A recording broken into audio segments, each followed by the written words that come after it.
quel moment les premières difficultés apparaissent? Très vite.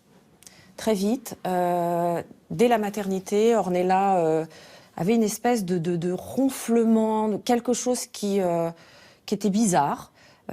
C'était mon premier enfant, donc j'avais pas de référence. Et pour autant, je me souviens qu'à la maternité, j'étais angoissée. J'étais angoissée qu'Ornella ait autant de mal à respirer, qu'elle dorme pas la nuit. Elle ne dormait pas? Non, déjà, elle ne dormait pas. Vous rentrez à la maison. Oui. Et donc, encore une fois, ça se passe comment? Au fond, la question, c'est que le diagnostic va arriver quand elle aura 6 mois. Qu'est-ce qui se passe pendant ces 6 mois? De retour à la maison, on prend contact avec un pédiatre. Mon beau-père, le père de Gad, est médecin. Et son conseil est que nous choisissions un pédiatre hospitalier. Pourquoi hospitalier à ce moment-là? Je crois que la conviction de mon beau-père était que on aurait quelqu'un de sans doute plus expérimenté, plus au fait dans un hôpital pour suivre la petite. Et donc on va à la première consultation, donc 1 mois après la naissance. Le docteur procède à l'examen clinique d'Ornella. On voyait qu'il était un peu soucieux et il nous explique qu'à la palpation, il peut sentir le foie et la rate d'Ornella et que ça, c'est pas normal. Parce que normalement, on ne les sent pas, ils sont sous les côtes. Au départ, il hésite, il est extrêmement hésitant à nous donner des pistes. Et c'est Gad qui arrive à le faire, j'allais dire, accoucher d'un terme. Et ce terme, c'est maladie de surcharge. On n'avait jamais entendu parler de ça. On rentre à la maison, Gad commence à faire des recherches sur Internet. Et là, c'est un peu le ciel qui nous tombe sur la tête.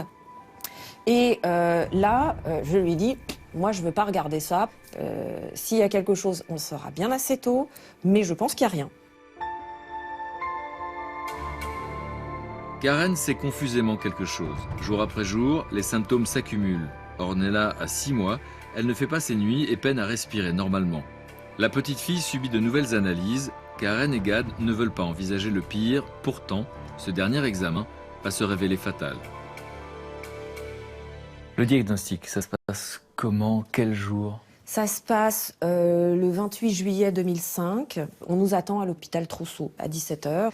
Et là, le médecin donc arrive. Il était accompagné d'une jeune fille et il nous dit voilà, c'est une jeune psychologue et elle est en formation. Est-ce que vous acceptez qu'elle soit présente lors de notre entretien?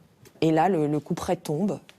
Le médecin nous regarde et nous dit voilà, j'ai reçu les analyses d'urine d'Ornella. Les résultats ne sont pas bons. Dans ces urines, on détecte donc une présence excessive d'une substance qu'on appelle l'éparane sulfate. Et la présence excessive de cette substance nous permet de poser un diagnostic pour Ornella, qui est le diagnostic de maladie de Sanfilippo. La maladie de Sanfilippo fait partie, dans cette famille de maladies, des nombreuses maladies qui atteignent le système nerveux central. Là, je ne sais pas, il y a une espèce de truc qui éclate dans la tête, on ne comprend pas ce qui se passe et on pose des questions sur ça veut dire quoi la suite, maladie du système nerveux central. Et là, il vous dit quoi? Et là, il nous dit c'est une maladie qui va faire en sorte que Ornella va avoir un profond retard mental. Elle n'ira pas à l'école, c'est une maladie avec laquelle elle va évoluer vers la démence. Elle va avoir des troubles du comportement très importants. Et là, la question ultime à laquelle je ne pensais pas évidemment 5 minutes avant, qui est, mais docteur, ça va pas jouer sur son espérance de vie. Et là, il répond, si, c'est une maladie qui tue les enfants relativement jeunes.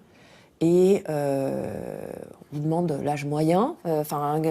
Et là, il nous dit c'est des enfants qui peuvent mourir à 10 ans, 12 ans. On voit rarement des patients qui ont plus de 13 ans.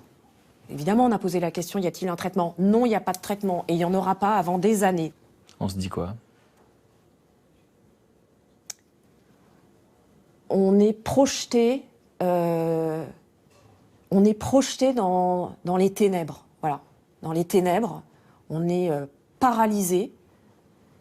D'un seul coup, d'un seul coup, on est, en tant que parent, complètement déshumanisé.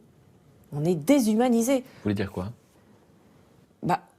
On est des monstres. On est des monstres. En fait, notre vie, c'est la vie d'un monstre parce que notre enfant, on ne peut rien faire avec lui. Et tout ce qu'il va apprendre, il va le désapprendre. Et tout ce qu'elle va apprendre à aimer, ça va disparaître.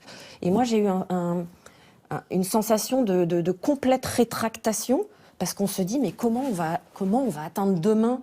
Comment on va pouvoir regarder Ornella dans les yeux? Comment